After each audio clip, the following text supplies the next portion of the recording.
Slangerup Speedway Center. Det er altså her, det hele sker i aften. Prøv lige at se den her nypræparerede bane, der er klar til masser af Kielsen faktisk i matchens allerførste heat. Derefter der ryddede han fladen, og han så meget stærk ud. Så jeg vil prøve god. Jeg synes, han har været god i år. Han har fået ro på sit privatliv. Og Nicky er jo en fantastisk god starter, og hvis han smider koblingen i dag, så vil jeg se, at Nicky er favorit. Men altså, det er de tre, der tror jeg, der kommer til at battle om guldet. Og som I så kan se lige nu, så er alle kørende faktisk på vej ud på banen på en tur på en motorcykel i øjeblikket. Og Jakob Hammerhold, jeg kan forstå, at du er med. Ja, jeg er med her på motorcykel. Fået lov til at køre på en fin Harley. Vi skulle gerne lidt længere frem i feltet og snakke med Mikkel Mikkelsen. Kameramanden skal selvfølgelig også gerne lige kunne komme med deroppe af. Det var i hvert fald aftalen, inden vi kørte derud af. Så hvis vi bare kommer derud af, så skulle vi gerne lige overhale. Vi bare kommer afsted. Vi skal den her vej. Bare køre deroppe af, så må han følge med. Kører altså rundt her på banen i Slangerup, hvor Mikkel Mikkelsen var hjemmebane, så han kører og vinker og helt slidt på sine mange fans. Du skulle lige finde ham heroppe i feltet. De kører lidt hurtigere, end vi gjorde til at starte med, så de stak altså af. Jeg kan se ham herfra. Vi er her lige om lidt ved ham. Jeg har aftalt med ham, vi lige stikker mikrofonen i hovedet på ham, mens han kører her. Kommer vi lige så langsomt op til ham. Hej Mikkel. Interview på en Harley. Det er DM-finalen. Det er super fedt. Det er rart med lidt afveksling. Normalt så plejer det at være på en bil, men nu er vi ude og køre på en ordentlig Harley, og det er fedt. Den her finale, hvordan ser du frem til den? Det er jo på hjemmebane for dig. Det må give dig en uhyre stor fordel. Selvfølgelig, jeg har kørt mange omgange herude, og det er en bane, jeg kender godt. Men igen, de andre har også kørt der før, og banen den er bygget til race, og alle vil gøre deres bedste, men jeg skal i hvert fald gøre mit i forhold til alle mine lokale venner og fans her.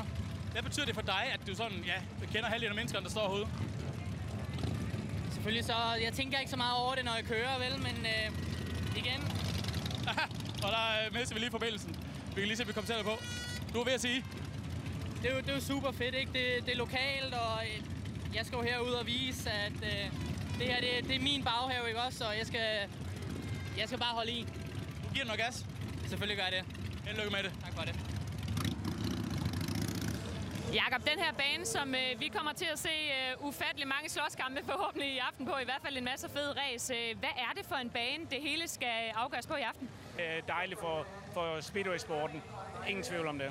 Man taler nogle gange om, at det inderste spor kan være det bedste spor, i hvert fald når vi starter på sådan en aften her.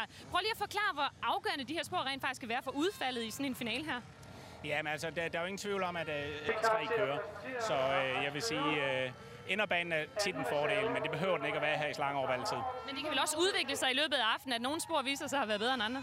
Det kan det helt sikkert, men det handler også om drengene. De skal slippe koblingen, ikke? Det gælder om at komme derned af, så det er lidt op til dem selv, ikke? Så ellers så havde han været der. Vi ser en Mikkel Mikkelsen, som er en enkelt placering i sidste heat fra at gøre det i det her selskab. Så selvom de her fire har været de skarpeste på aftenen, de er lige efter de andre. Ja, og så har vi jo haft lidt afbud også. Altså Peter Killmann har ikke været med.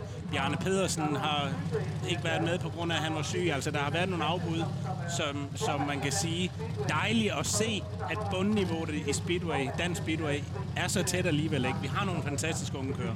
Der bliver ikke plads på podiet, men vi har plads til ham i sendetiden, for han har gjort det rigtig godt. Patrick Haugaard.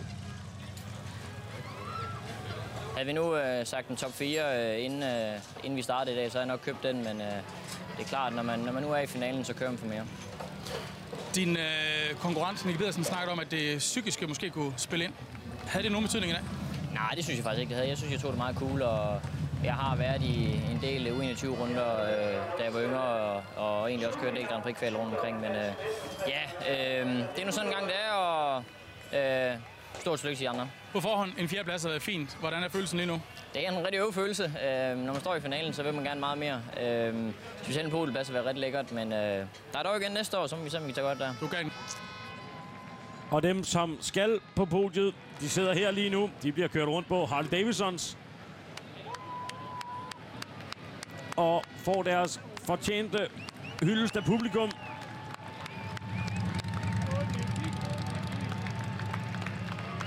Og de har altså også fået en god aften publikum herude, ikke? Altså, rigtig god speedway, synes jeg. Jeg synes, det har været en helt fantastisk aften. Jeg må indrømme, jeg selv synes, det har været fed speedway-aften. Det har været skønt at komme tilbage til Slangerup, og fuld kredit til hele organisationen herovre, og kredit til Danmarks Motorunion på den måde, de har været med til at også bakke op omkring DM-finalen her, og det er kæmpe stort. Så tillykke til Slangerup også. Jeg synes, det er en kæmpe sejr til dem. Og Alcer og Niels Christian Iversen var... tit hører man ikke i det